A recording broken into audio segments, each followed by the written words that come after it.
হ্যামিল্টনে প্রথম টেস্ট খেলতে নেমেছিলেন ইবাদত হোসেন। ৮ ওভার বল করে ২৬ রান দিয়েছেন তিনি।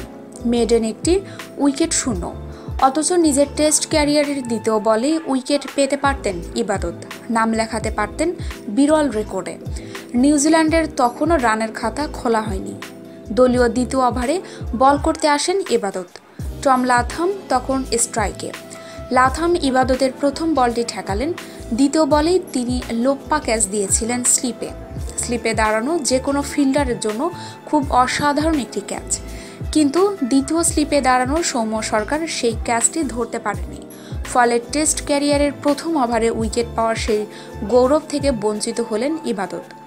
সৌম্য সরকার যখন ক্যাচ ফেললেন তখন শুধু লাথম নয়, রানের খাতা খোলা হয়নি নিউজিল্যান্ডের। কিউইদের বিরুদ্ধে প্রথম ইনিংসে মাত্র ২৩৪ রান করে আউট হওয়ার পর দলের মনোবল ফেরাতে খুবই দরকারি ছিল এই উইকেটটি। সৌম্য ক্যাচটি ধরতে পারলে বাংলাদেশের সাফল্যের সাথে সাথে ক্যারিয়ারের প্রথম ওভারে উইকেট পাওয়ার বিরল রেকর্ডও নাম ওঠাতে পারতেন ইবাদত হোসেন।